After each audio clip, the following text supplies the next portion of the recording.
Bonjour à tous, j'espère que vous allez bien. Aujourd'hui, nous allons essayer, pour voir clairement, comment calculer une indemnité de départ à la retraite.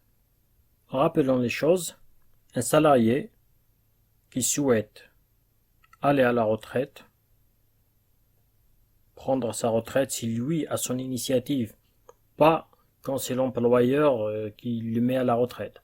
Là, c'est un autre calcul. Quand c'est le salarié qui choisit de faire la demande de départ à la retraite, on va calculer cette indemnité-là. Nous allons voir à travers un exemple sur Excel pour mieux comprendre le calcul qui sera simple. Voilà le montant de l'indemnité qui est donné dans le cadre légal. Il faut savoir qu'à chaque fois, vous devez vous référer au cadre légal et au cadre conventionnel et prendre le plus favorable. Parce qu'il y a beaucoup de conventions collectives qui sont plus favorables que ce qui est mentionné sur ce tableau-là. Donc, il faut prendre ce que dit la convention collective de l'entreprise. Mais là, nous allons voir le calcul à travers le cadre légal, ce que dit le Code du travail. La première des choses à savoir, c'est que le salarié, pour qu'il y ait droit à une indemnité de départ à la retraite, il doit avoir au minimum 10 ans d'ancienneté. Entre 10 ans minimum et moins de 15 ans, il aura droit à un demi-mois de salaire. Entre 15 ans et 20 ans, un mois de salaire. Entre 20 ans et 30 ans, un mois et demi de salaire. Et 30 ans et au-delà, il aura droit à 2 mois de salaire. Mais ce que nous allons essayer de calculer à travers un exemple simple sur Excel, c'est le montant du salaire à déterminer. Quel salaire doit-on prendre? Nous allons voir sur Excel maintenant pour faire le calcul. Nous voilà sur une feuille Excel. J'ai pris un exemple qui est simple. Nous avons un salarié qui souhaite prendre sa retraite, donc quitter l'entreprise le 15 janvier 2022.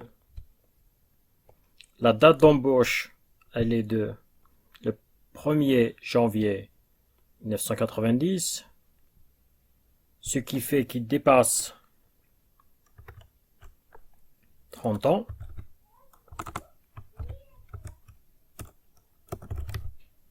Et ce salarié, donc, aura le droit, comme c'était indiqué dans le tableau, à 2 mois de salaire.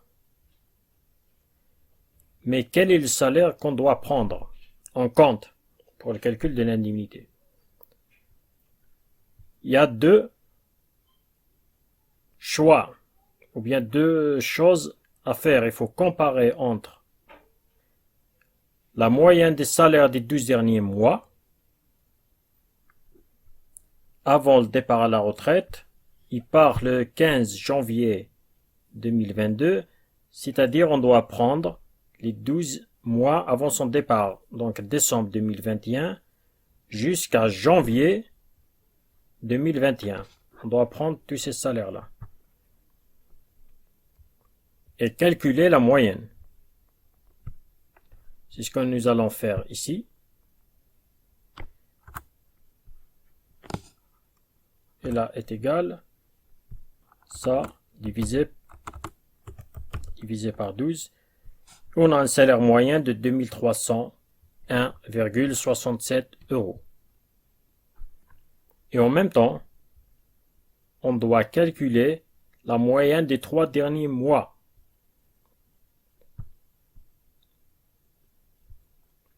Ce qui fait cette partie-là, que je mets en jaune. Là, on a 2350, on a les 2000 €, on a 3000 €. Et on va calculer la moyenne de ces 3 mois.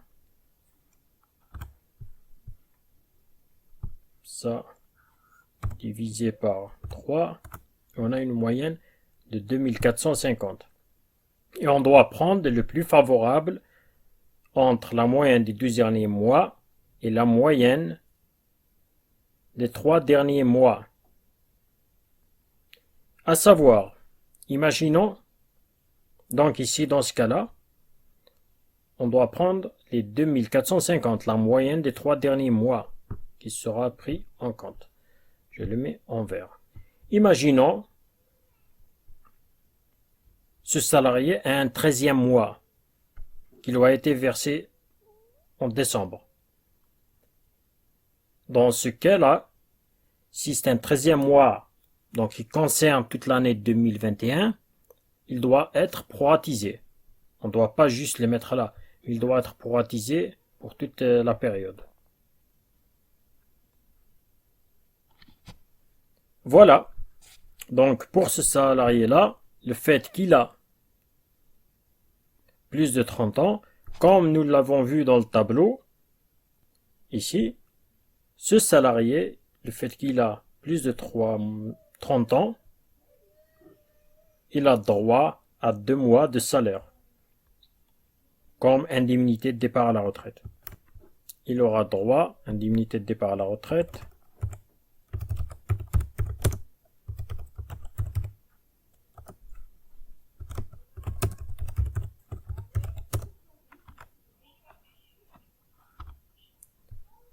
est égal ça. Ce salarié-là, il aura le droit à une indemnité de 4 900 €. Voilà, le calcul est simple. Et nous allons voir la prochaine fois d'autres calculs. Le calcul de la mise à la retraite, le calcul de l'indemnité de rupture conventionnelle, du licenciement, rupture conventionnelle, en général, se ressemblent. Et nous allons voir cela, comment les calculer simplement, rapidement. Autre précision par rapport à cela, par rapport au calcul de l'ancienneté. Ce salarié-là, il est rentré en 1990 jusqu'à 31/12/2021. On a trouvé les 30 ans. Mais imaginons qu'entre-temps, durant cette période-là, il y avait une suspension de contrat. Il était une très longue maladie. Ou bien elle a pris un grand congé sabbatique, tout ça. Ça doit se déduire de l'ancienneté. Ce qui veut dire que ça peut être moins que de 30 ans. Parce qu'il y a des périodes, certaines périodes, comme les grandes longues maladies, congés sabbatiques, les grands congés parentaux, tout ça, qui vont déduire l'ancienneté. Donc c'est des choses qu'il faut prendre en compte. Voilà ce que j'ai à dire par rapport à ça. J'espère que ça c'est beaucoup plus clair par rapport à vous. Je vous remercie. Merci de vous abonner. Et je vous dis à bientôt et portez-vous bien.